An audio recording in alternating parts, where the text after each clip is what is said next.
twamaze kumva havugwa ubuntu bw'Imana n'urukundo rw'Imana, kandi urukundo rw'Imana ni urukundo rw'ukuri, kandi ukuri ni ijambo ry'Imana. Pawulo arandika mu Bitesalonika ngo kubera yuko batakunze, ngo ntibaronse urukundo rw'ukuri, Imana yabarungikiye ubushobozi bwo kuzimira, ubushobozi bwo kuzimira. Mwino minsi mu bisanzwe mu kibanza ca mbere bijanye no kuba ari ijambo ry'Imana ryahishuwe, kandi nimba twaramenye ivyo tukaba twarabyakiriye mu kwizera, ubwo rero Mwemu w'Imana azokora nk'uko bihuye n'ijambo ry'Imana, kandi azosohoza ku bw'ubuntu isezerano ryose mu gihe kibereye. Hariho ibintu byinshi bitegerezwa kuvugwa, kandi turaza kuvuga mu ncamake, kuko muri no minsi turashaka kwakira ukubonesherezwa kuva ku Mana, kandi ivyo bibe bivuye ku Mana kubw'ijambo ryayo, kugira ngo dushobore kubona mbega umwami akora gute kubw'ubuntu bwiwe. Kandi ngiye gukora ibintu ntigeze nkora nk'ibimenyerewe, nkafata ubutumwa bwa Mwene Data Branham nkabusoma, hanyuma nkagereranya ingene yavuga haheze imyaka myinshi, akavuga ibintu bisohoza kandi atari bwabibone,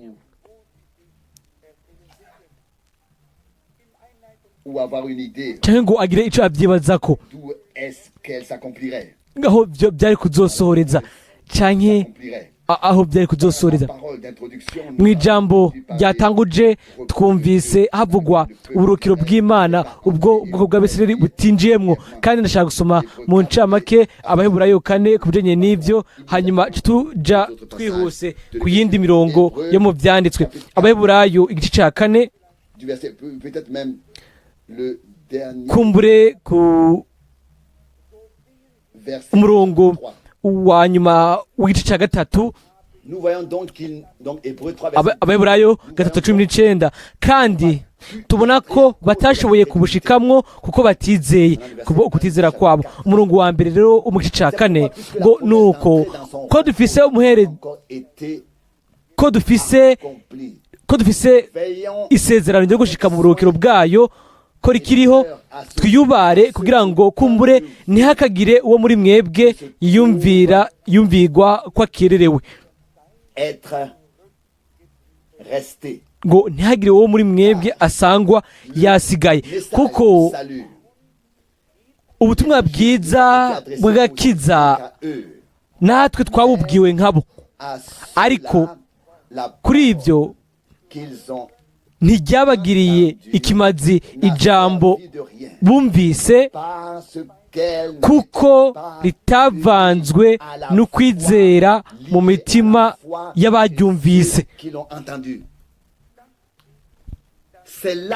Aho niho hari ikinyegezwa, ibanga. Turashobora kumva ibintu bikomeye, bikambaye, byimbitse kandi by'ubushobozi byo mu ijambo ry'Imana, ariko nimba bidafatanije n'ukwizera, nimba tutabyakiriye ngo tubyemere, nta kintu na kimwe bitumarira. Hariho rero abantu benshi bavuga guhishurirwa gukomeye kw'ijambo, ibyo Imana yahaye Mwene Data Branham. Ibyo rero nabyo ntacyo bimara kiretse tubyakiriye mu kwizera, hanyuma Imana ikashobora kubishira mu ngiro. Haravugwa hano ku murongo wa 2 agace ka 2 ngo ariko ijambo bumvise ngo ntacyo ryabamariye, ntiryagize ikimazi, kuko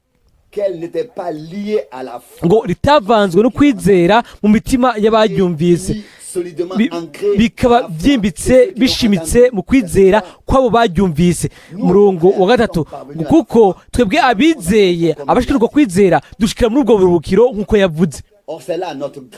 Aho rero niho rero hari amahirwe akomeye yacu, turashobora kwinjira mu buruhukiro bw'Imana hagati mu isi yuzuye guhungabana, yuzuye urujijo, aho ibintu byose bigenda bicuritse. Imana ntiyasezeranije gusa uburuhukiro ubwoko bwayo, ahubwo yaturongoye idushikana mu bwo buruhukiro. Amen. Nashaka gusoma umurongo wa 6. nuko Abalewi 4:6, nuko rero kuko bukibikiwe bamwe ngo babushikemwo, ku rundi ruhande ababanje kubwirwa ubutumwa bwiza bw'umunezero bw'akiza babujijwe kubushikamwo no kutumvira Imana.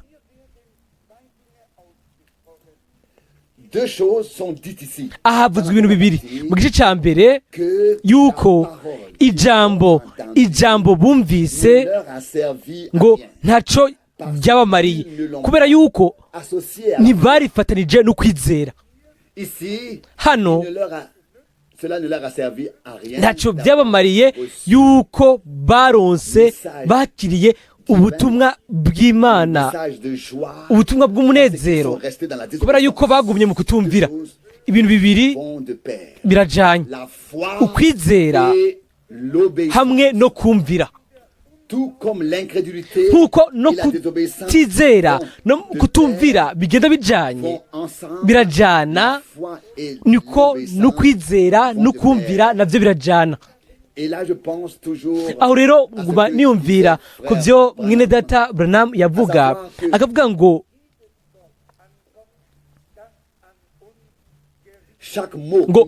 buri jambo ryose iryo twabwiwe rifite agaciro, rirakomeye, kandi ni neza ku bintu bigoye ibyo dushobora gufatisha imitwe yacu cyangwa ubwenge bwacu, kubera yuko byashuwe na mwemu. Ibyo nivyo Imana itugerezako, ibyo ni Imana itugezerezako kugira ngo irabe ko tuvyakira mu kwizera, cyangwa tubandanye inzira yo kumvira hamwe n'Imana yacu. Turabizi yuko ibintu byinshi byarahishuwe, ibyari byagumijwe binyegeje mu bwa mbere. Turabizi kandi yuko tubaye mu gihe aho ibintu biregeranye cyane bimwe ku bindi, ku buryo bw'uko biragoye yuko twobitandukanya. Kandi mu kumviriza abaririmbyi baririmba hano kuri mugoroba, naciye nibuka imvugo ikurikira y'uwo muntu, uriya muntu mu bintu by'abapfumu, yuko bavuga ngo mu makoraniro ngo yararetse uwo mudiho, iyo ndirimbo umudiho bita beat, ngo mu bizera, kandi ngo babitangira amamiliyoni menshi y'amadolari. Ibyo byose babishyira mu gikorwa kugira ngo binjize uwo mudiho, uwo muziki uva ikuzimu, ngo babishire hagati mu bantu bizera, uwo muziki w'ikuzimu. Mbega ibyo ni biki? Kuri uwo muziki ni umugwanizi yinjira mu bizera. Turashimira Imana kubwo izi ndirimbo za kantike no kubwo ibicurangisho bihimbara Imana.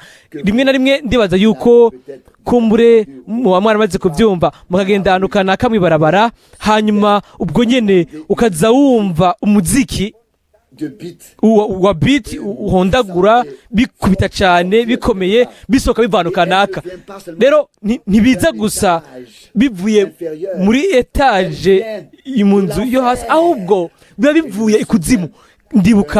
Ndibuka umunsi umwe, sindabizi nimba hari i Hong Kong canke i Singapore, uko biri kose hari ahantu hamwe mu gace ahantu nigeze guca nca imbere y'icumba kimwe kugira ngo mbandanye mu cyumba cy'ihoteli, hanyuma ubwo nyene hari ikintu canshitse ko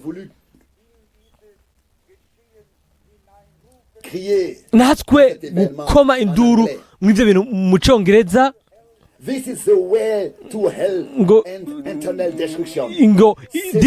ngo iyi ni inzira ija ikuzimu kandi no mu guhona guhoraho. Ariko ibyo nashaka kuvuga ni uko uyu munsi murashobora guca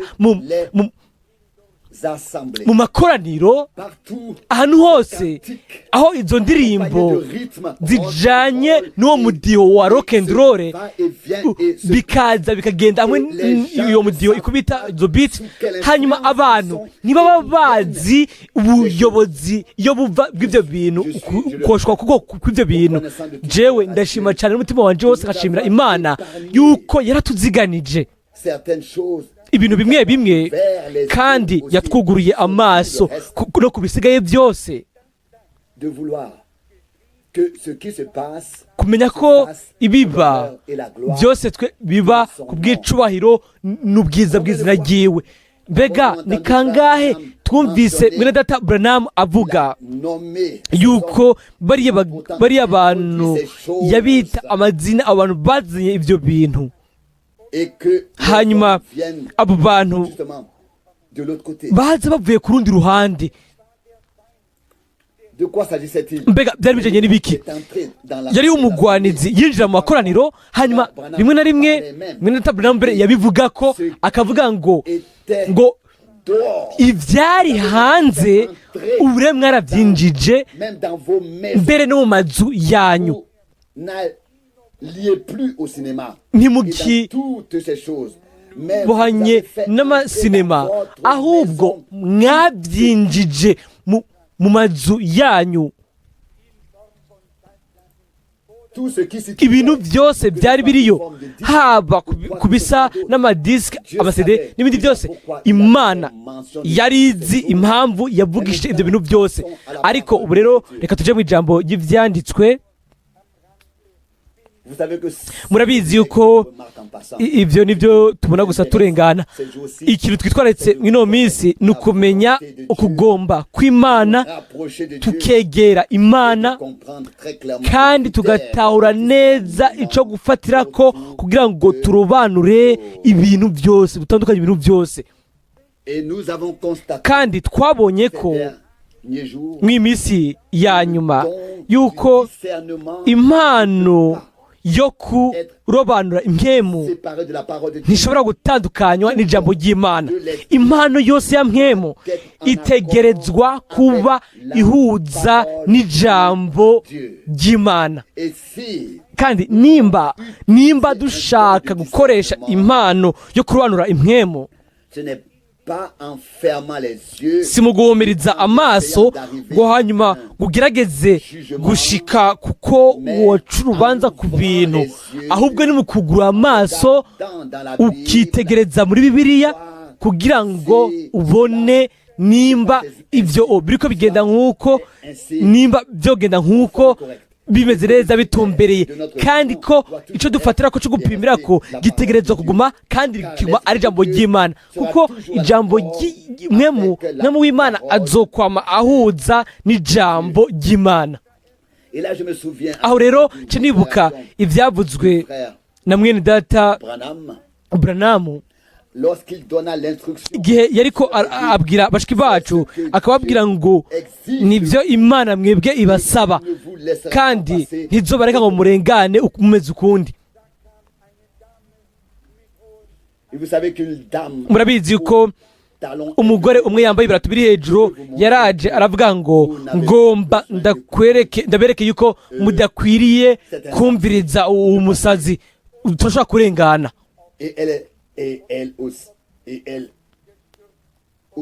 hanyuma nawe ararengana hanyuma yaraguye agwisha umutwe bwa mbere aragwa. Ni byiza kumviriza ijambo ry'Imana na cyane cyane igihe riba rihishuwe ari rishasha n'akanwa kahamagawe n'Imana. Hanyuma igihe nsubira kwiyumvira ku myaka ya mbere, mbega ni kangahe habajijwe mu makoraniro y'ubutumwa bwiza bwuzuye ngo o Mana ngo duhishurire ijambo ryawe ari rishasha rivuye ku ntebe. Hanyuma igihe ijambo ryayo ryahishuwe ari rishasha rivuye ku ntebe ntibaryemeye. Mbega hari habaye iki?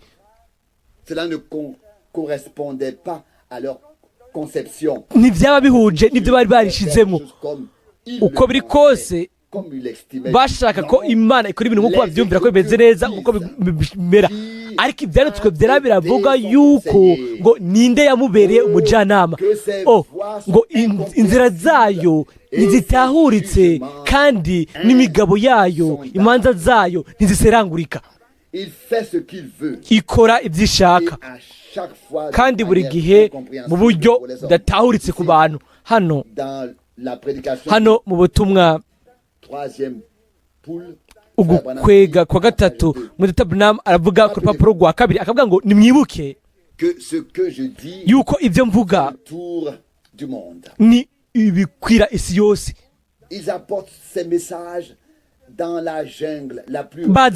Bajana ubutumwa mu mashamba ya kure ari mu buce bw'inyegeje kure. Rimwe na rimwe Mwene Yera arandongora kugira ngo mvuge ikintu gifatiye neza ku muntu ashobora kuba ari muri Australia canke ahandi. Rero si ibyaha gusa muri kano karere canke iby'abantu baba hariya, ariko ndongowe na Mwene w'Imana kubwo ishengero ryose muri rusangi, kubwo ibintu byose bizoshobora gushika. Imana yamumenyekanisha ibintu imbere y'uko biba, kandi byo urabishima cyane cyane. Turabizi yuko ubukozi nk'ubwo yakora ntibwari kuba bugenewe ishengero ry'akarere rimwe, ariko ryari ishengero ku isi yose, umubiri w'umwami. Ibyo Imana yavuze biciye muri uyo bitegereza kuba ari ibisabwa bya nkenerwa ku mwana wese w'Imana. Ibyo bitegereza kuba ari ntashinguka ntakuka yacu. Ahantu hamwe ahantu kanaka Mwene Data aravuga ngo ntakuka yanje Bibiliya. Nta kintu na kimwe yigeze avuga kiretse ijambo ry'Imana, ku gutandukanya gusa yuko yaronse anatanga ijambo ry'Imana biciye ku guhishurirwa. Neza nk'uko Pawulo yashobora kuvuga akavuga ngo ni kubwo uguhishurirwa niho nabironkeye. Ibyo haba harimo itandukaniro rikomeye hagati y'ibyo abavuga butumwa bashobora kuvuga hamwe n'ibyo Imana yavuze. Ni ibintu bimwe nibyo dushaka kugenzura mu ncamake kuno mugoroba, kandi ndabigambiriye. Sishaka kwihuta kandi sishaka no kuduza ijwi cyane hejuru ngo mpe uburemere ijambo uburyo ubuca nk'ubundi, ahubwo ibyo ni Imana iza kubikora. Kandi jewe naho nohaza gusa no kuvuga buke gusa, ariko rikaba ari ijambo ry'Imana, hanyuma mukaryakira imitima yanyu. Ngo rero iryo jambo muri mwebwe rica ricika ubushobozi bw'Imana, kubera ko ni kandi riguma ari ijambo ry'Imana. Turabizi yuko ibintu byose Imana ikora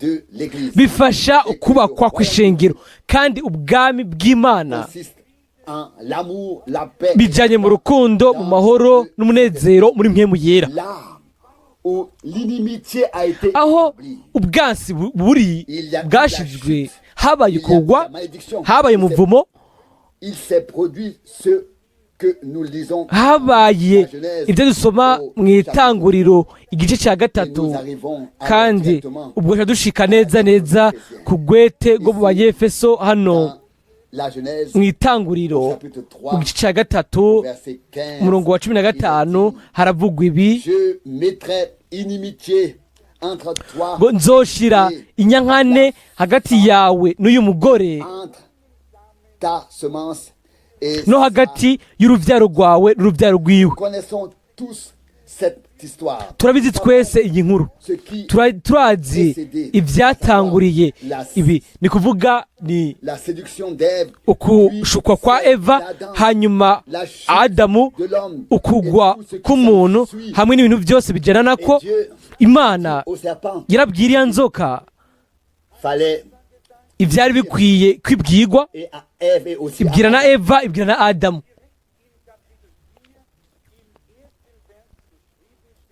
Mais vous savez qu'il est écrit directement. Ariko murabizi neza ko handitse mu gice cya 4 umurongo Ève wa enfança mbere ensuite un ngo fils, Caïn à ngo Adam, mu nyuma son Eva mari. Elle dit, abyara Kayini, c'est un homme que j'ai arasama inda abyara Kayini, aravuga ati ndose umuhungu kubw'Uhoraho. et j'en viens spécifiquement à cela parce que Uburenje kuri ibi kubera yuko iki kibazo cabajijwe Mwene Data Ewald yari yavuze icyaha cy'inkomoko, avuga mu nyuma abaza ikibazo, je comprends tout jusqu'ici. aravuga yarabajijwe ngo ndatahura byose gushika aha, ngo ariko ngo Eva avuze ngo yabyaye Kayini umuhungu kubw'Uhoraho, gafashwe n'Uhoraho. Murabizi urashobora gushukwa ukabeshwa n'inzoka, hanyuma ukabyitirira umwami, ugafatira ku mwami, kandi ibyo ntibyabaye inshuro imwe gusa, ariko kandi ntihari n'inshuro ya nyuma.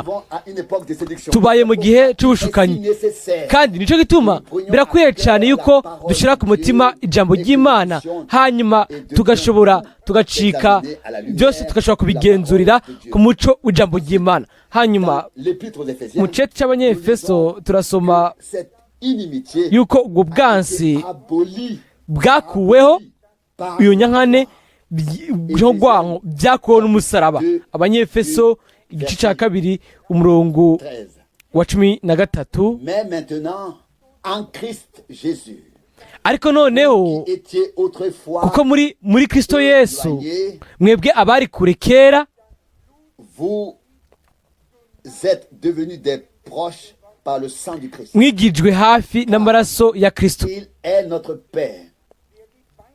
Niwe mahoro yacu, A fait des deux parties une kuko seule et même chose, yahinduye y'amacakubiri kuba qui a kimwe, fait disparaître le mur de séparation. ahomvoye cya gisika cyo hagati cyadutandukanya. Près qu'il est, Ubwansi l'offrande amaze corps, kumuhinduza ubusa umubiri wiwe. imprimant, verset 15 maintenant, N'umurongo wa 15 la loi avec ses commandements nibwo écrits bya byagezwe birimo amabwirizwa ava mu byashinzwe dans sa personne, ngo en un byaduhama, seul homme, kugira ngo muri we ya macakubiri ayaremwe mwo umuntu umwe musha, sur la paix. ngo azane amahoro atyo. Procure la paix. Il est ici question Hano de suppression hariko havugwa ugukugwaho, ukuvanwaho k'ubwansi biciye ku musaraba, kandi ibyo de cet seul homme nouveau kuri uwo muntu qui umwe procure la paix musha, uwo akurikira amahoro, uwo yaje nk'umuntu mushasha ku bw'amaraso ya Yesu Kristo. Abantu bashasha, abantu bapfutse ubwa kabiri ni abanyamahoro, bazana amahoro, bazana amahoro. Uruhome rw'ubwansi bwo gutandukana rwaravuyeho. Abo rero nk'abantu bari kure babaye abantu bari hafi. Pawulo aravuga yuko Imana yaradukunze muri Kristo mu gihe twari abansi bayo, ariko biciye ku musaraba ubwansi bwarakuweho. Ahantu hose aho umusaraba uri ukuwemwo, ubwansi buba bugarutse. Kandi turabizi, twese turazi ubwansi buhari hamwe n'ibintu byose biba. Ntidushobora guhumiriza amaso kuri ibyo bintu, kandi turakeneye ibyanditswe byera kugira ngo tumenye mbega ni mu ruhe ruhande twebwe ubwacu tuba turi. Nimba ubwansi buri muri twebwe, ubwo rero umwansi ari muri twebwe, kuko ubwansi bwoza buvuye ku mwansi. Nimba amahoro y'Imana ari muri twebwe, ubwo rero uwo ari mahoro yacu aba ari mu mutima yacu. Ibyo bintu mu bisanzwe birasanzwe, rimwe na rimwe biritiranywa kandi bigatahurwa nabi. Ahantu hari Imana, aho hari urukundo, kuko Imana ni urukundo. Murashobora kwihanganira bamwe ku bandi, tukemerana bamwe ku bandi, kuko Imana yatwemeye muri Kristo. Kandi nta mwene data n'umwe cyangwa muri bashiki wacu n'umwe, nta rimwe tubonamwe ikintu dushaka guhindura.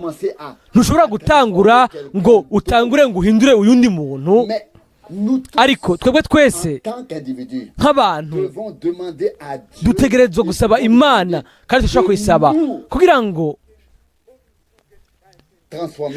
iduhindure ku bw'ubuntu.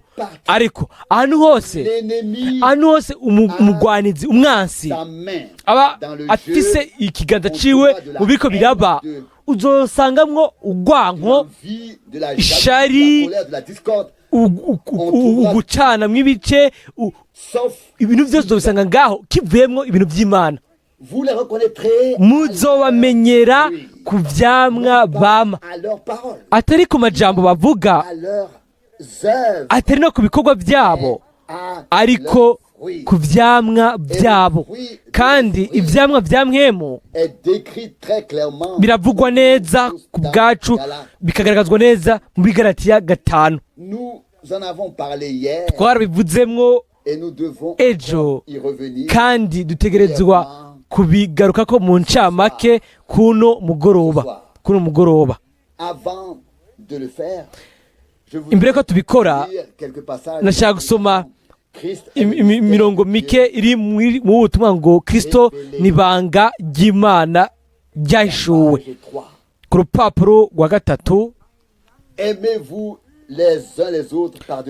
Mukundane bamwe ku bandi murengere byose, mukundane. Ico umugwanizi yovuga icyo ari cyo cyose.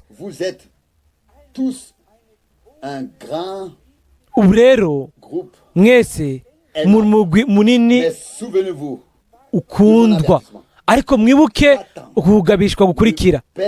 Satani ntazigera yemera yuko ibizoguma nk'uko biri. Oya, azoturira byose uko ashoboye, azokora uko ashoboye kose ngo arabe ko yokwinjiza mwo ubashobora kugemamwo. Azokwinjizamwo uwucyoza, unegura, canke umuntu utizera, canke umuntu anegura, akamuzana akicara, agakora ku buryo bw'uko aza gufatanya namwe mu gucereza, hanyuma il tirera azorasa sur ce garçon arase ko uwo muhungu un poison quelconque ku burozi kanaka hanyuma dans l'assemblée. amurekurira uko mu ikoraniro. Ne prenez pas son parti. ntimuje ku ruhande rwiwe, Ne vous occupez pas d'autre chose. ntimwitwararike ibindi bintu. Continuez à être aimant, bandanya mukunda muri abagwaneza hagati yanyu muri mwebwe mukundana. ici une hano pierre de touche. tubonye aho gufatira. munyemere mpagare gatonyi kuri ibi. Même si le diable nubwo umugwanizi met tout sens dessus, acurika ibintu byose akabicurikanga, ta pierre de touche aho kwishimikiza et hawe la manière dont et la mienne pardon n'ahanje sont de savoir si nous naho kumenya bienveillants, nimba twoguma dukundana turi abagwaneza turi abanyamahoro imbere y'abandi, tumenye gutandukanya ibintu hagati y'uwo mwene data cyangwa mushiki wacu hamwe n'uwo mugwanizi yateye uko. kandi rero abantu benshi malheureusement pas. uko biri uko ntibabishobora, Acquiert une haine bahita bagira urwanko hamwe n'ibintu byose bijyana nabyo qui est liée n'ibijyanye n'ibyo, bagwanya uwo mwene data canke une sœur. uwo mushiki wacu. Et alors, nous n'avons plus de discernement à ce moment-là. ubwo rero ntituba dufise kurobanura Alors, nous ne ibintu, comprenons pas ce que le Seigneur ntituba dutahura ibyo umwami Yesu yavuze abwira Petero mu mwanya uwo umugwanizi derrière moi. amubwira ngo herera inyuma Satani, kuko ibyo uvuze si iby'Imana C'est humain. ni iby'abantu. Mais ariko le Seigneur umwami continue à aimer profondément. yabandanije gukunda byimbitse Petero, kandi Réprimandé que l'ennemi. yirukanye gusa umugwanizi. Aimons intimement, turakunda byimbitse, turakunda bivuye mu mutima buri mwene data wese n'umushiki wacu wese n'imitima yacu yose. nimba hari ikintu cyo gukankamira n'umugwanizi gusa, ariko si umwene data, si n'umushiki wacu, bien au contraire. ahubwo nk'igihushane Compassion divine, imbabazi z'Imana profondément zimbika pour chaque frère kuzura umutima et wacu chaque kubwo sœur. umwene data wacu uwo ari we wese n'umushiki wacu. Suivante. arabandanya akavuga hano Citation suivante. Priez pour cet homme ngo musengere uwo muntu cyangwa uwo mugabo cyangwa uwo mugore uwo ari we wese, afin qu'elle soit eux aussi sauvés. kugira ngo nawe akizwe. mubasengere gusa, hanyuma mukorane muri hamwe, À votre prédicateur. muhagarane n'umuvugabutumwa wanyu n'umwungere wanyu, kandi mutegerezwa kumwubaha. Il vous fera passer au travers. Il vous fera passer au travers parce que Dieu l'a izobibacishamwo, désigné. azobacamo ko Imana yabishinze uko. ubure umuntu yovuga ngo o mwene data Frank, Certainement cela maintenant à ibyo cause de rero ngo toi. bisomye kubera bwa wewe, J'en serais bien umbabarire incapable. ntabyo nari nshoboye, ntibijyanye na jewe hano, ahubwo bijyanye n'ubwoko bw'Imana, umukuku Racheté par le sang. wacunguwe n'amaraso. ariko ndashaka kubabwira ibi: Prétend croire le umuntu de tout yifashe ko yizera ubutumwa n'umutima we wose, que ce que nous ndiyumvira yuko lire en ibyo turiko turasoma fait également partie. nabyo birimo. Il y a suffisamment de gens qui ont hariho abantu benshi tout ce qui ne correspond bakuye mu ijambo ry'Imana ibintu byose bitaba bihuje n'imigambi yabo. Ils uyu munsi rero banakura mu butumwa ibintu byose bidahuje n'imigambi yabo. ndabibabwira, trouvent toujours la bonne explication. minsi yose babona ibyo basobanura byiza, bakabona ibyo urwitwazo rwiza. S'il suffisait de les écouter, ils savent. iyo byari bihagije no kubumviriza, baba bazi neza ibintu. Et ce n'est pas fini. ntibabiherera aho. Maintenant, souvenez-vous. arabandanya akavuga ngo mwibuke ko umugwanizi azoza, Cela arrivera. kandi igihe ibyo bizoshika Serrez-vous d'autant plus fort muze mugumbirane bikomeye, mugume hamwe que nous devions gusumba uko byari biri. épaule contre épaule avec épaule. tuza kugumana dufataniye ku bitugu turi hamwe turwanya ubushobozi bw'umugwanizi turi hamwe. Ariko nimba dutanguye kugwana bamwe hagati muri twebwe, aho ari umugwanizi aritwengera akadutwenga, hanyuma Je n'ai plus rien à akiyumvira ati faire. aho ntacyo nkifise nkikorayo hariya, namaze désorganisé. kubacanishamwo kubatandukanya, ubu barashobora kwitaburanira hagati yabo. Ibyo rero ntibikwiye kumera nk'uko. muzobona kubw'ijambo ry'Imana yuko ahantu hari urwanko, ishari, hari ugutaburana nk'uko. Pawulo arabaza abigaratiya akababwira ngo ninde yabaruze, Vous avez pris un si bon ngo départ. mwagize intango nziza cyane, Vous a arrêté, ninde yabahagaritse. retenu. Il poursuit, citation, celui Arabandanya akavuga ngo uwo umugwanizi akoresheje bien nk'umwansi, il sortira mwo kimwe azosohoka abe mu ikoraniro canke azinjira sera des vôtres. hanyuma abe uwanyu. Ne vous rassemblez pas en petits groupes. Ntimukoranire mu kagwi gato kugira ngo muvuge. Ne vous réunissez pas en petits groupes. Ntimukoranire mu kagwi gato kugira ngo Ne muvugavuge. faites pas cela. Ibyo ntimubikore. Nous sommes un. Turi umwe. Cela aussi fait partie Ibyo navyo bigize de Dieu. umugabane mu butumwa bw'Imana. C'est également un avertissement. Uko ni kugabishwa Celui que nk'uko Paul prononçait Pawulo autrefois yavuga dans le kiregeye livre des kera Actes des Apôtres. mu gitabo cy'ibyakozwe n'intumwa mu gice cya 20. Plus loin, il est dit ici. Aravuga hano Plus loin, il est dit ici. mu nyuma, aravuga hano Je ne peux pas akavuga dire ngo ma gauche. Je ne ngo peux sinshobora pas kubwira discuter. ukubafu kwanje ngo Je ukubafu vais kwanje kw'ibubafu ngishobora kukwihanganira ngo mba ndagukureko kuko nuriganza cyane cy'iburyo, Je peux. Je veux. ni ikiganza cyane cy'ibubafu nshaka ko kigumaho, mbere nshaka ko n'agace gatoya k'urutoki rwanje kagumaho uko nyene. Chaque petite partie de mon corps. Buri gace kose gatoya k'umubiri wanje gategereza kuguma mu kibanza cyako, kandi Imana ishaka yuko tuguma neza turi hamwe Comme un seul corps. nk'umubiri de croyants. umwe w'abizera. Telle est la volonté de Dieu. Uko niko kugomba kw'Imana. Kandi aho rero urashobora kuvuga Ce que n'umutima nama wose yuko ngo icyo Imana yunze, ni le diable yaba umuntu yaba umugwanizi, ntabitandukanye ntabigabure. de Jésus-Christ. Umubiri wa Yesu Kristo ugizwe n'ingingo nyinshi ariko bigize ubumwe. Et si un membre Ni souffre, kimwe, nimba urugingo rumwe rubabaye n'umubiri wose ubabaye. Nimba umwe yiyumvira yuko ashobora kubigirako ari wenyene sans ses frères atagira bene se ses sœurs, na bashiki biwe, il faut lui dire à cette personne, birakwiye ko uwo muntu abwirwa ngo uko siko tuzoshikira intumbero Imana yaciye inzira ya Bibiliya, biciye muri iyo niho dushobora gushikira intego. il est également dit ici, Haravugwa hano, haravugwa ubu rero vous avez des cassettes ngo mufise amakasete avuga ku bijyanye n'ibyo twizera.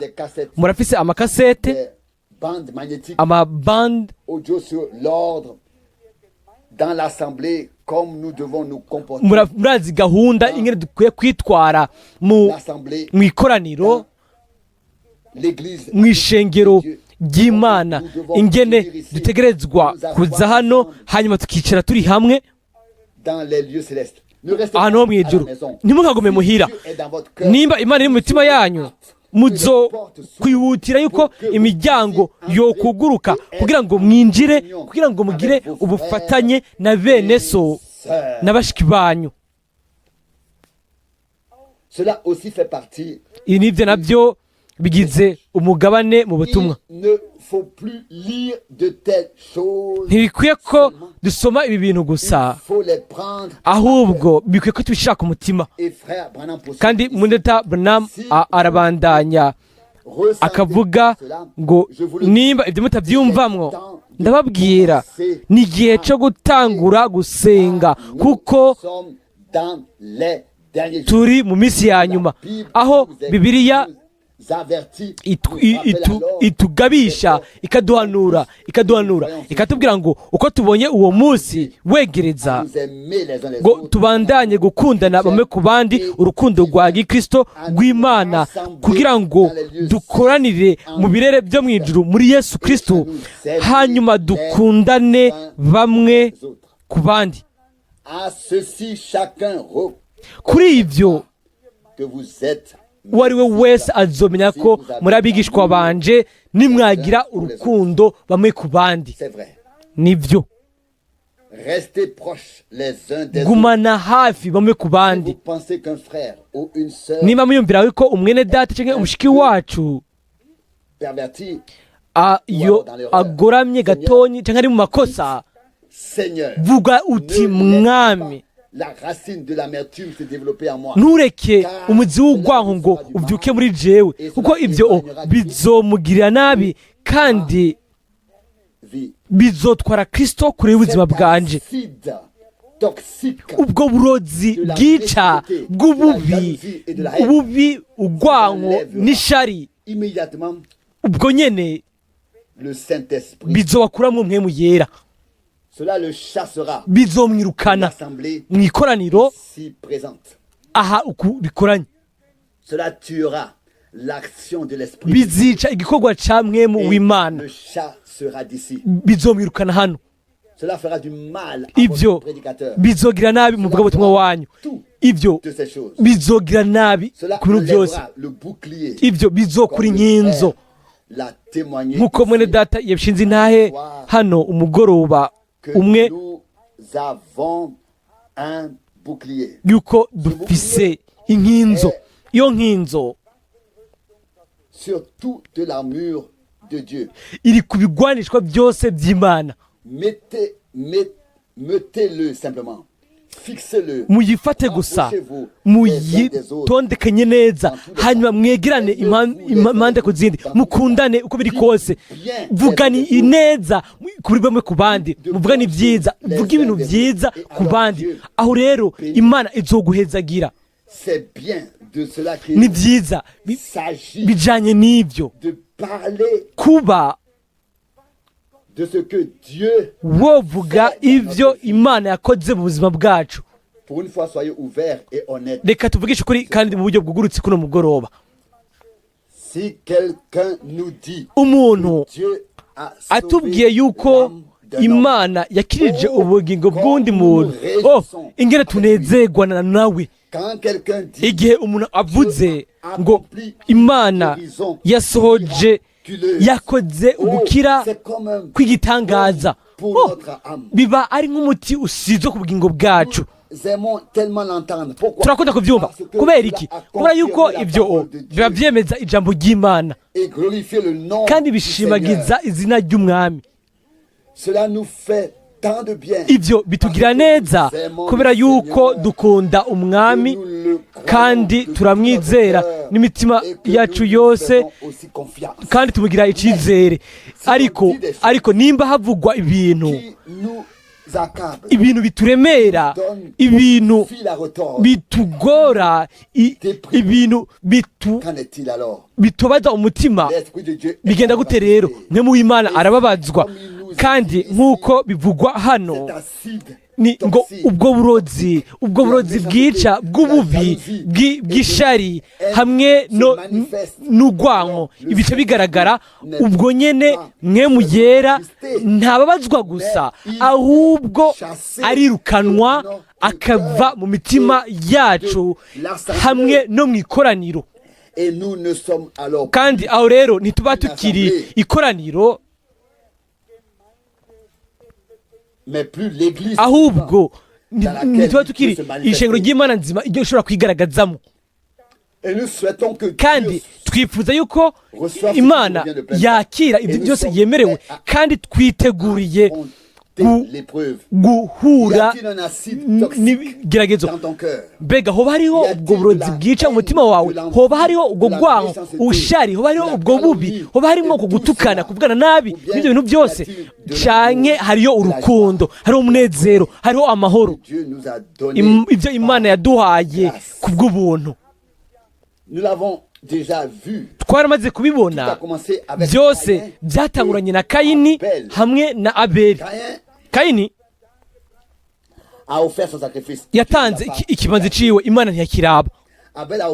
Abeli atanga ikibanza ciwe, Imana ikirabana ubuntu, akirabana ubuntu, nawe imurabana ubuntu, yemera ikimazi, ishinga intahe ko Abeli imuhimbaye, ayihimbaye. Igihe Imana yahimbarirwa Abeli, igihe guhimbara Imana byari kuri Abeli, urwanko, ishari n'ibindi byose bijana n'ibyo byaduze muri Kayini. Ibyo rero byavuyemo ukwica.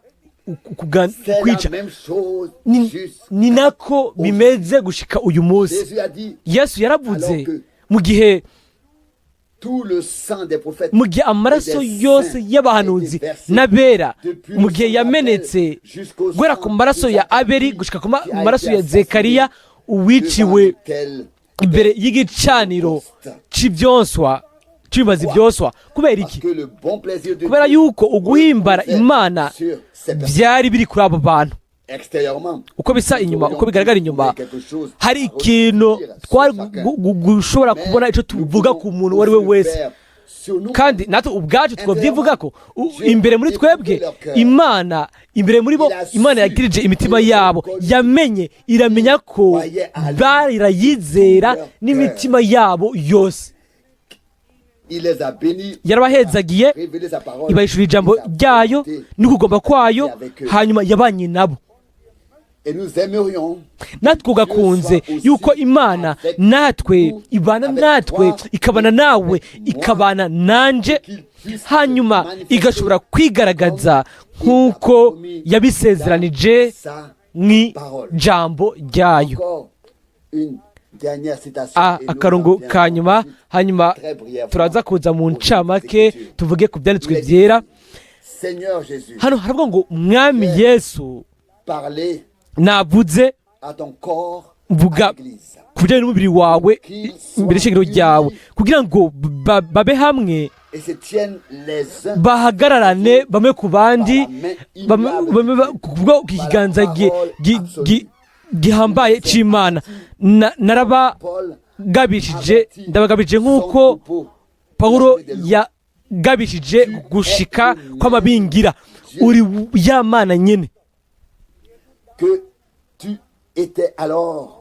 Iyo wari uri kiriya gihe kera, kandi nawe n'umugwanizi aracari wa wundi nyene. Ubwo bufatanye, ubumwe bw'urukundo bigume muri abo bantu, muri Yesu Kristo.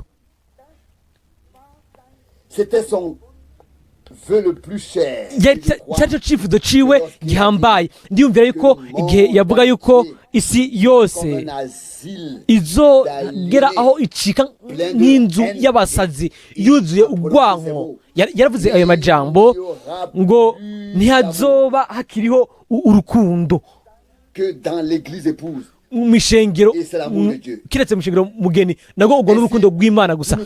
Uko rero ntidukwiye kurindira yuko isi idukunda, ariko nuko Imana yo yaradukunze, kandi abo bose abo Imana yakunze barayikunda, kandi banakunda abana bayo bose. Kandi ibyo nibyo tumenyeramwo yuko turi ab'Imana. Ahantu hose mwemu w'Imana aba ariko arakora, ahantu hose Imana ishobora kwishura mu kuri kose, ukubakwa k'umubiri wa Yesu Kristo biba mu rukundo rw'Imana, mu rukundo rw'Imana. Ahantu hose umugwanizi sa main dans nawe le jeu, aba afise ibyo ariko arakora mu biriko biraba, haba hariho urwamo. Kandi murabizi neza yuko umugwanizi prend la parole. afata Il ijambo, n'en prend pas trop, il en nafata prend byinshi, peu, afata bike que cela ne kugira se ngo remarque pas trop. ntibihave biboneka rwose ko ari we. Afashe igice cyose Tout le monde le remarque. abantu bose boca babibona. On s'en aperçoit Igice aussi. n'igice kinini nabo bibona. Bien, alors peut-être Akarongo rero kumbure akarongo nako nyine twobibona. We afata gato cyane gashoboka, le plus hanyuma possible akaca yongera ko byinshi bishoboka que ce soit kugira ngo crédible. byizegwe. C'est ce que nous voyons chez Ève, Nibyo tubona kuri Eva, kandi nibyo voyons tout au long. tubona uko kahise kagiye karaba. C'est là Kandi aho rero niho habera et le plus rapidement ibikomeye, lorsque les hommes ibihambaye, s'impatientent igihe abantu bihanganye, byase ko bihangana ngo bashake gufasha Imana. voir les prophètes de Woshobora kuja kuraba Testament. abakozi bo mu isezerano rya kera. Lorsque Dieu Murabizi a yuko fait dire igihe Imana son peuple yavuga yuko ubwoko bwayo bw'Abisirayeli buzoba mu bunyagano imyaka ishika ku 70. Hari umugabo azwi ku izina rya Hananiya yaraje, hanyuma nawe aravugishwa, avuga ngo bazoza ngo vuba cyane. tout semblait aller si bien. Byose byasa nk'amenga bigenda neza, Cela leur hanyuma inyuma yaho byari bibamereye neza iyo byagenda nk'uko, brisait un ahubwo mbere anavuna ingogo y'igiti. Hanyuma umwami atanga amabwiriza ku muhanuzi Yeremiya, va arambwira ati genda umubwire qu'il a brisé yuko un joug de bois. yavunye ingogo y'ibiti. Rero ingogo y'icuma niyo bazoshigwako Jusqu'à ce que gushitsa soit aho 70 imyaka années 70 ce soit yuzuye neza izo biheze. il y a toujours eu des gens Hamye hariho abantu attendent badashobora kurindira yuko Imana ibahishurira ikintu kanaka. que le prophète Élie Turabizi ko umuhanuzi Eliya c'est sur Akab yari yaravuze kuri Akabu no kuri Yezabeli urubanza rw'Imana, abivuga mu izina ry'umwami.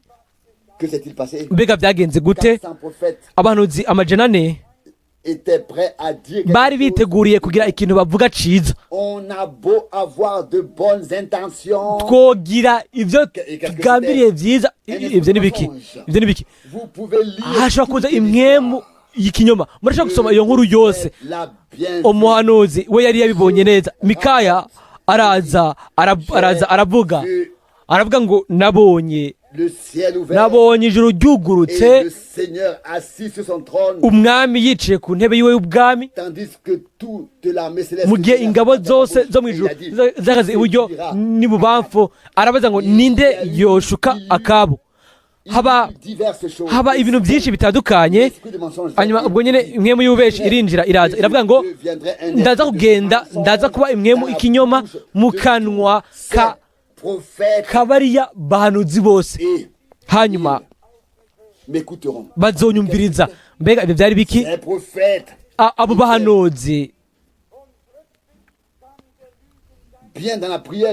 bari neza mu masengesho, hanyuma imwemu y'ikinyoma iraza muri bo, hanyuma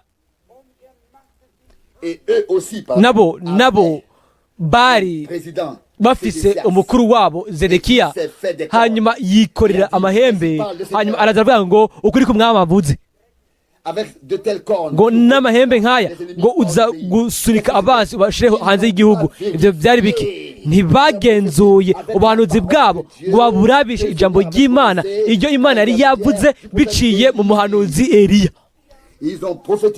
Baravugishije bidegembya. Uvugishwa yidegembya avugishwa bicigumekirwa kwiwe nyene, ntakwiye gutangara rero mu gihe imwembu y'ikinyoma ibimaze kumufata. Nimba tugaruka ku muhanuzi Ezekiyeli, aravuga neza, akavuga ibintu akabitondeka neza ku buryo bw'uko atamuhanuzi yabigenje nk'uko. Hano mu gice cya 13 ku murongo wa mbere, ku murongo utangurira haravugwa Ézéchiel chapitre 13. ezekiyeli 13 umurongo wa mbere. Fils de l'homme, prophétise contre les prophètes. Ijambo ry'Uhoraho rinza ko riti mwana w'umuntu barira bakamenyi ngo mu gifaransa ngo hanura vugishwa ku Bisirayeli uburire Propre inspiration. bakamenyi Écoutez la bavugishwa ibiva mu mitima yabo ubwabo babare ati nimwumve ijambo ry'Uhoraho. Remarquez-vous ce qui est important. Murabere ibintu nyamukuru, murabe ibintu nyamukuru ni kumviriza ijambo ry'umwami. Ariko rero ibikomeye ni uko abo bose bavugishwa ibiva mu mitima yabo ubwabo ntibaba biteguriye kumva ijambo ry'umwami. Atari uko nta kintu na kimwe bokora biraritse iyaba by'ukuri bari biteguriye kumva ijambo ry'umwami. Aho niho rero hari ikibazo gikomeye. Hanyuma hano haravugwa hano ku murongo wa 6, leur prophétie a été un mensonge. ngo ibyo beretswe cyangwa mu gifaransa ngo ubuvugishwa bwabo cyangwa indago zabo byabaye iby'ibinyoma. Voici ce que le Seigneur a déclaré alors que le Seigneur ne les avait pas envoyés et qu'ils bavuga ngo ni kuko Uhoraho agize kandi Uhoraho atabatumye, leur déclaration. kandi bizigiza abantu ko ijambo ryabo rizoshika ngo Uhoraho azosohoza ibyo bariko baravuga. Umurongo w'indwi ngo mbega Des visions trompeuses. ntimwaronse inzozi z'ubusa ngo z'ikinyoma, indagu cyangwa ubuvugishwa bwanyu ntibyabaye iby'ibinyoma, ngo ko muvuga ngo niko Uhoraho agize Je n'avais mu pas gihe we parlé. atigeze avuga na kimwe. Puissions-nous prendre à cœur une fois Dushobore gushira ku mutima rimwe burundu celui qui parle ngo uvuga de la part de Dieu, par avugijwe l'inspiration n'Imana de cet esprit, bice mu guhumeka kwa mwe mu yera, selon la parole de Dieu. avuga bihuje n'ijambo ry'Imana, ahuza byuzuye n'ijambo iryo Imana yavuze mu ijambo ryayo. Tout le reste Ibisigaye byose passe à côté de Dieu, bica et ku de la ruhande parole rw'Imana de Dieu, kandi bica et fait ahamande y'ijambo tomber ry'Imana le- bikagwisha ubwoko bw'Imana. Et le résultat final, Ikivamo rero mu nyuma ni uko nous sommes spirituellement paralysés, turamugazwa mu buryo bw'imwemo, piège, tukamera nk'abafashwe mu mutego, avancer, ntitube tugishobora kubandanya imbere, de faire hanyuma tukihata ngo du surplace, de faire du surplace. tukaguma Et ce tuguma aho nyene. charme, Kandi il faut le rompre. birakwiye yuko rero Faut, comme le ubwo Seigneur burozi l'a dit ici par le tubuca prophète Ézéchiel, nk'uko umwami yavugiye hano mu muhanuzi Ezekiyeli ngo vugishwa ubwire bakamenyi canke abavugishwa bo muri Isirayeli. ça c'était Ézéchiel 13. Uyu ni Ezekiyeli 13 umurongo wa mbere, umurongo wa kabiri, ngo mwebwe abavugishwa ibiba mu mitima yanyu ubwanyu nimwumvirize ijambo ry'Uhoraho, kandi igihe bumva ijambo ry'umwami Ils entendent la vérité. baba bariko bumviriza ukuri, kandi niba bumviriza ukuri bakizera ukuri, Ils sont alors libérés ubwo rero de l'erreur, babohorwa mu makosa, kubera yuko mensonge, ikinyoma et la vérité n'ukuri ne peuvent pas provenir d'une ntibishobora seule source. kuva mu Et isoko comme rimwe, nous l'avons lu, nk'uko twabyumvise des ejo filles ku bijanye n'abakobwa b'Abisirayeli se comportent comme des prophétesses. bitwara nk'abahanuzikazi mu buryo bwabo. Laissez-moi Bashiki banje, être très clair. reka ndabibabwire mu buryo bwumvikana. Mu isezerano rishasha Pas, il n'y a que des apôtres, pardon. Il n'y a hari que hari des apôtres, hari des prophètes, des intumwa, prophètes, des abahanuzi, enseignants et des abigisha, évangélistes. Il n'y abavugabutumwa, a pas de femmes. nta bagore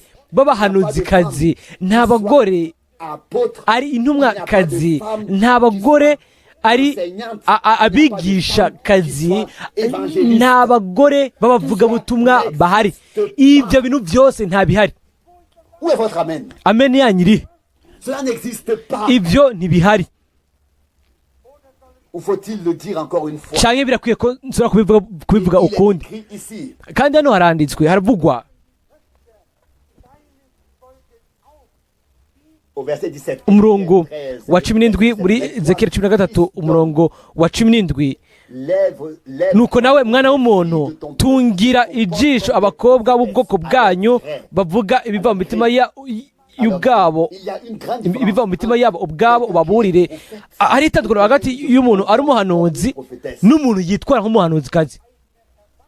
Et vous savez très bien, Murabizi neza c'est pas kandi je ndabizi ubwanje nabiciyemwo yuko mu myaka 30 iheruka narize kumenya ibintu bimwe bimwe hano n'ahandi wasanga hariho abakamakare bicaye ku ntebe aho abantu bose bavuga ngo abo bari abahanuzi ngo n'abahanuzikazi ivyo byari biki bwari ari ubujyajya byari bikwiye ko bose babwigwa ati mwebwe mwitwara nk'abahanuzikazi ubwanyu nimubanze mwumvirize ijambo ry'umwami hanyuma imana izoshobora kugera kure hamwe namwe nibyo hariho impano izo imana ikoresha hagati muri bashiki bacu impano yo kuvugishwa impano y'indimi yo kuvuga mu ndimi impano yo gusobanura ariko ibyo bintu byose naho biba bipfanira n'ubukozi bw'ubuhanuzi ibijyanye n'ubukozi bw'umuhanuzi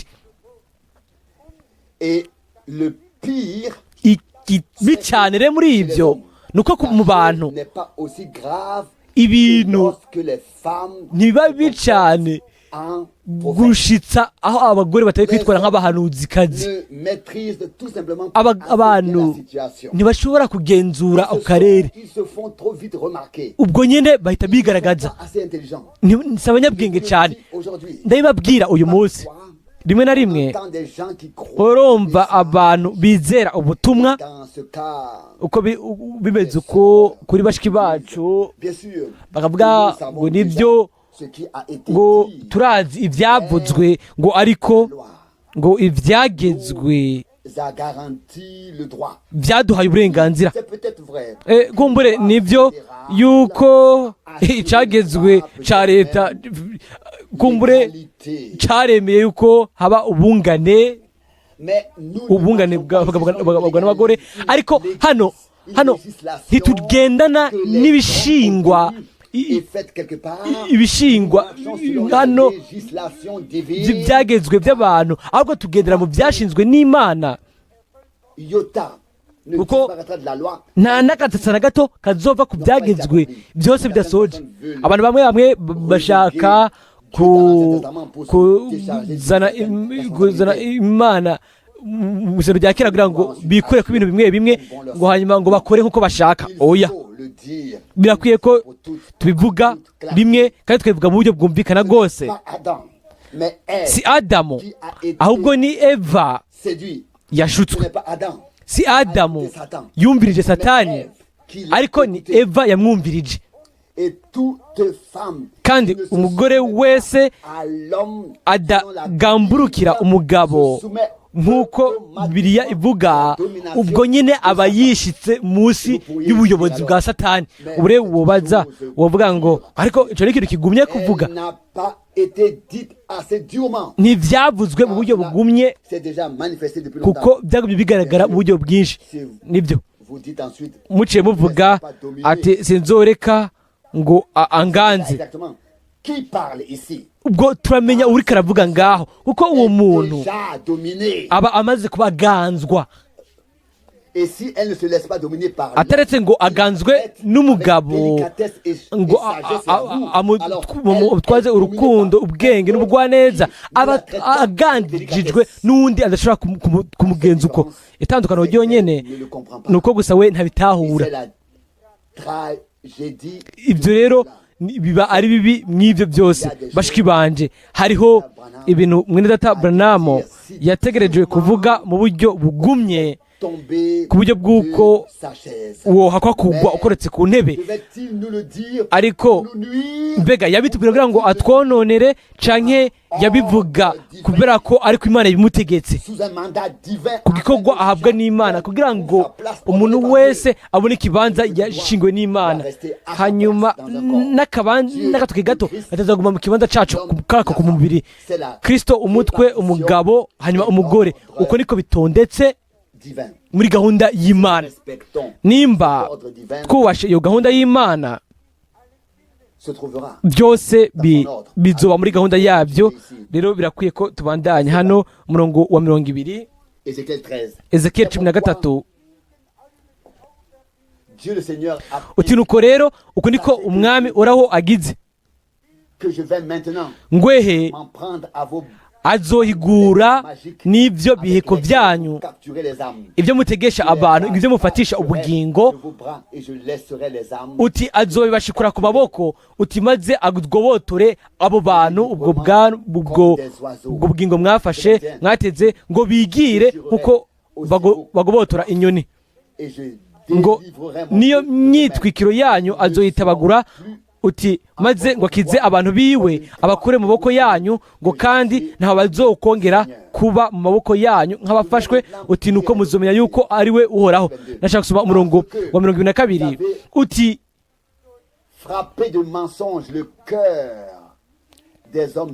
uti ibinyoma byanyu ko mwabibabarishije umutima w'umugororotsi, uwo jewe ntababaje, uwo ntashaka kubabaza, ngo mukaremesha umunyakibi, abantu batagira Imana mu bikorwa byabo, kugira ngo ntahindukire ngo ave mu nzira yiwe mbi ngo akire. Umurongo wa 23, uti nicyo gituma mutazokongera kwerekwa ibitagira ibimazi, amayerekwa y'ikinyoma, kandi canke kugira indagu muragura, uti azokiza abantu biwe,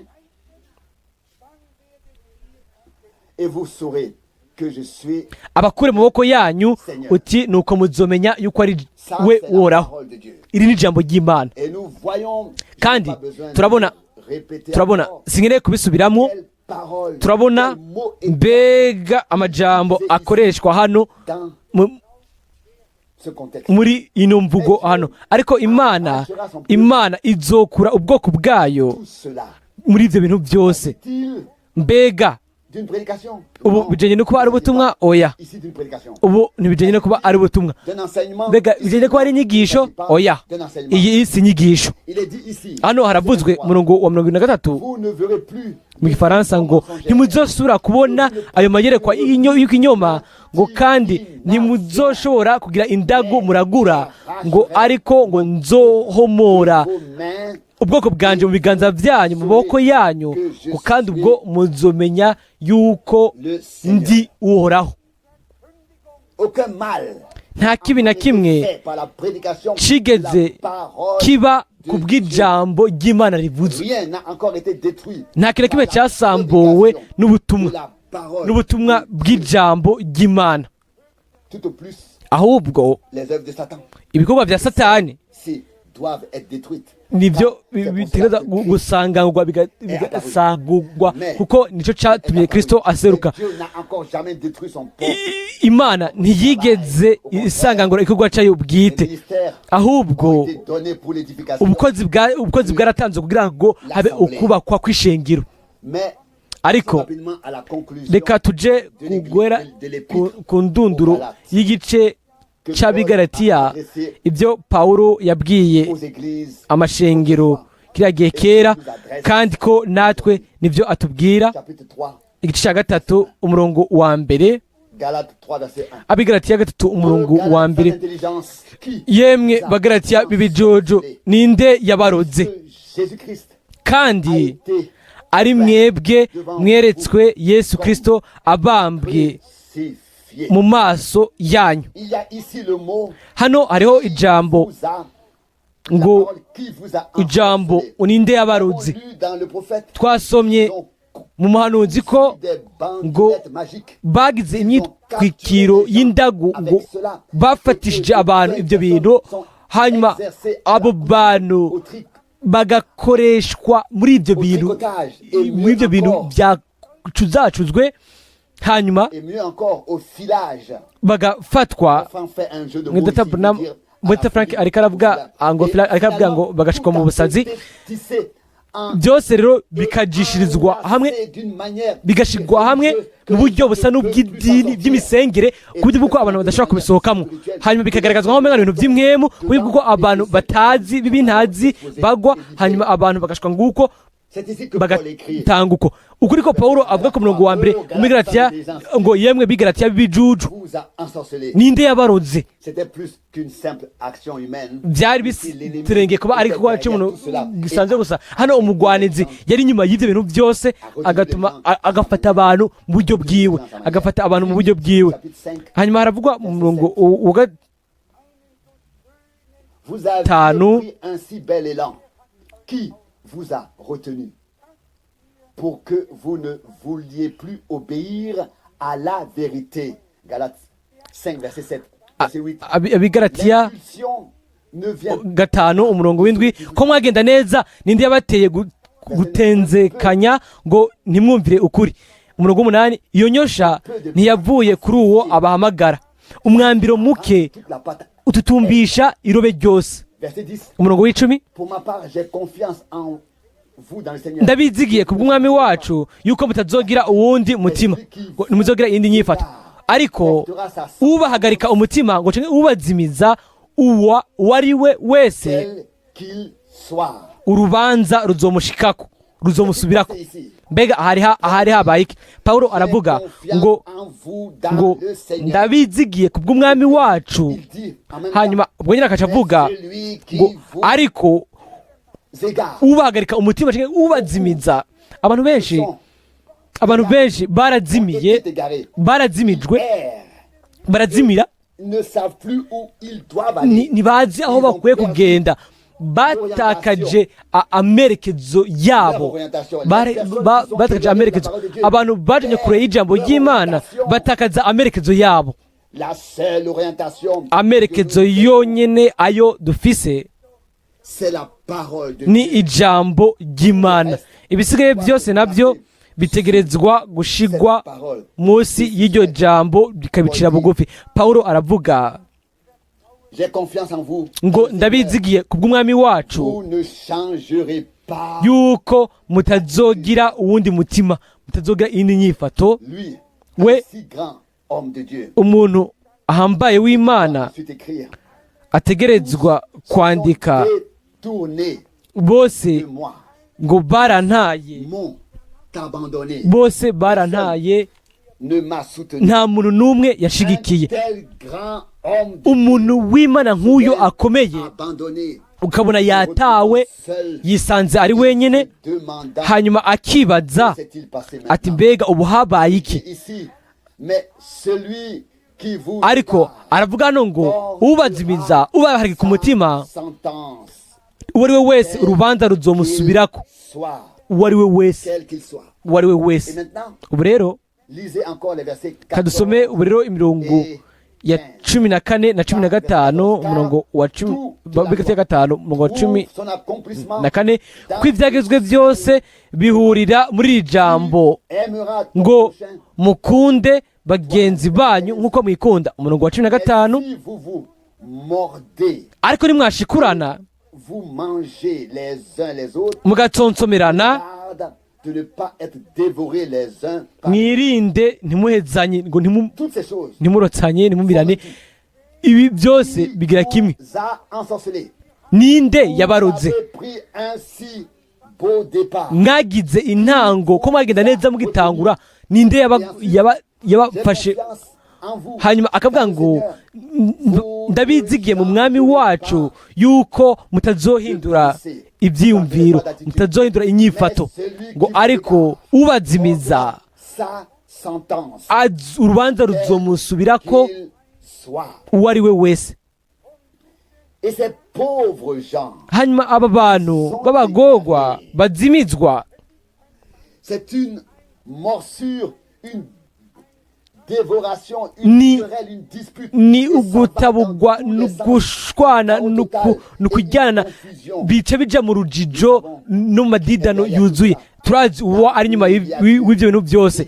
Ahantu hari Imana nta rujijo Il y rubamwo, a de la clarté. hari ukubonesherezwa, Et nous croyons, kandi turizera ko nous l'avons considéré nk'uko des fois, twabyiweje ejo ku mugoroba yuko Imana sortir yadukuye muri Babuloni, non pas pour nous atari kugira ngo atwinjize mu buryo bushasha ngo mu rujijo, kandi ariko ni kugira ngo adusohoreyo. mais nous devons prendre Ariko garde dutegerezwa kugaba à ne pas prendre kugira ngo Akan ntitumere nka Akani un manteau babylonien. ngo tutware impuzu, umwambaro, umutamana w'i Babuloni, Tous ces beaux objets précieux dutware ibintu byose by'agaciro, et à enveloppé dans ce manteau, binyegeje beaux objets mu précieux. mutamana w'agaciro Il y a question d'objets d'or, hari hariyo izahabu et de leur ifeza hariyo et de leur poids. n'uburemere bwabyo Les choses nibyo d'or et d'argent ibintu ajoutent du poids à la balance. Et Paul by'ifeza s'adresse à- biruzuza à l'église en disant, bizana dans uburemere. chaque maison, il y a Pawulo des vases aravuga des vases mu d'or, mashengero des vases aravuga d'argent, ngo des mu vases nzu hari inzabya zitandukanye, inzabya z'izahabu z'ifeza, inzabya z'ibumba n'ibindi bitandukanye. Birashobora gushika yuko rero ibintu by'agaciro bikomeye bishobora kuba bipfukiriwe mw'uwo mutamana w'i Babuloni, hanyuma ibibi d'autant plus grand. bikaguma biba ari byinshi, Et cela ne doit pas se produire. kandi ibyo rero ntibikwiye kumera uko. Dieu Imana a envoyé sa parole. Imana yarungitse ijambo ryayo kandi yarabakijije, Nous sommes prêts kandi turiteguriye kureka tukarongorwa na mwemu w'Imana, kandi umuntu wese ategerezwa gucira bugufi ijambo ry'Imana.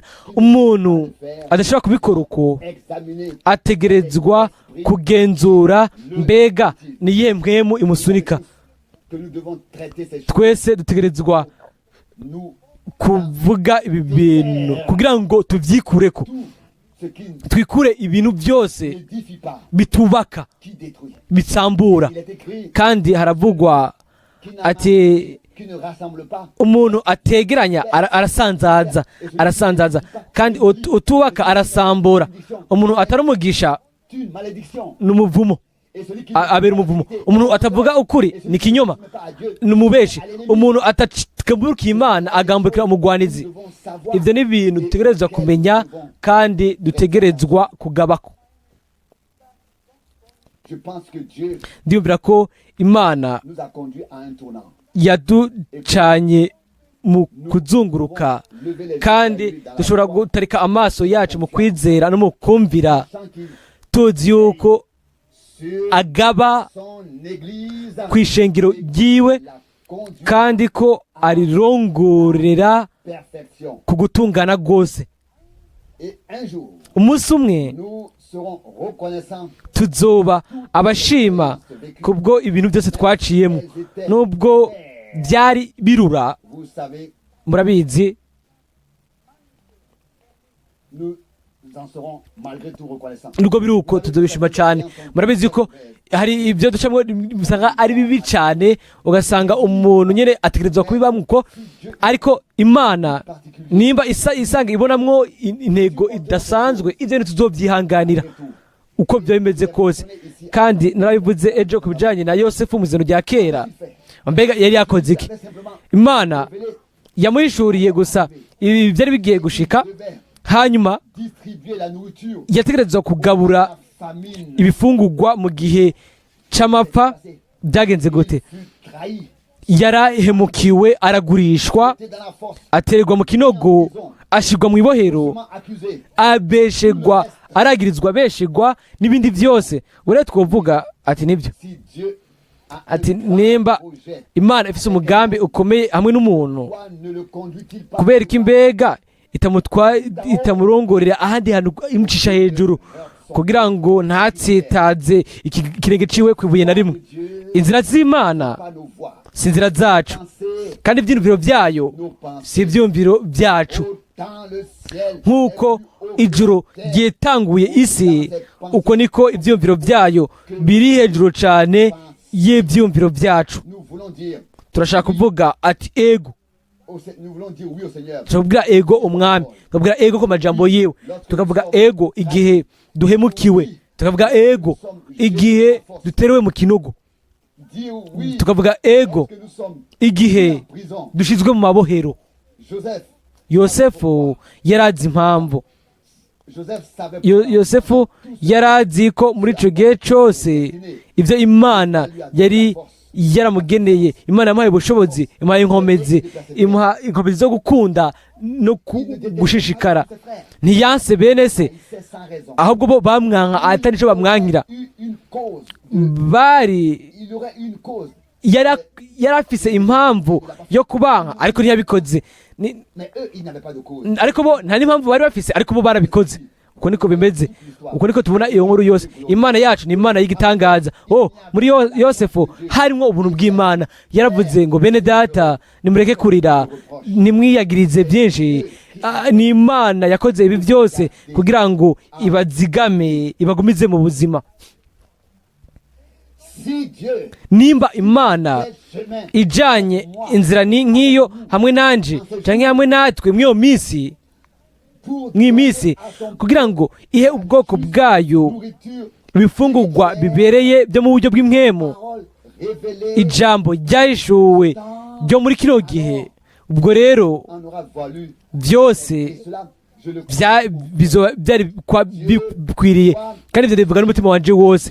Imana itegerezwa kujana inzira yo gutegura inzira itandukanye n'ibyo inzira yawe uko yoba imeze canke inzira yanje. Ariko umwami yavuze neza, abwira Petero, aramubwira ngo igihe ukuze ntuzoba ukigenda iyo ushaka.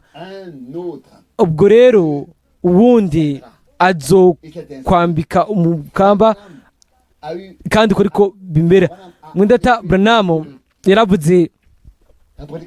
yaravuze ubutumwa buraba kuri Pawulo, avuga ngo Pawulo umugurano wa Kristo. Sinshaka kuba umugurano w'ivyo je ndiko ndacamwo, ariko nshaka kuba umugurano wa Yesu Kristo, imfungwa ya Yesu Kristo. Nkaba mbewe ku mwami, nkabohorwa nawe kugira ngo mbwire ukubohoka ababoshe, nkazira umutsima abashonje, nkashobora gutanga ibyo Imana yageneye umuntu wese, kandi Imana izobikora. Hahimbazwe, hashwe hejuru izina ryiwe ry'igitangaza kandi ryera. Imana izohomora ubwoko bwayo kuri byose, ibyo bintu byose, kandi izokwihishurira ubwoko bwayo mu buryo bushasha, kandi izoturongora, izodutwara twese nk'ugomba kwayo kuri. Turashaka kugamburukira iri jambo ry'Imana mu buryo bwuzuye, tuvuga tuti mwami ndongora by'ukuri bice kuri mwemu wawe nk'uko ijambo ryawe ryera ry'igiciro riri, kandi azobikora. Mbega mwese murizera ibyo? Azobikora. Nibyo yasezeranije, uguhimbazwa no gusengwa by'izina ryiwe. Amen.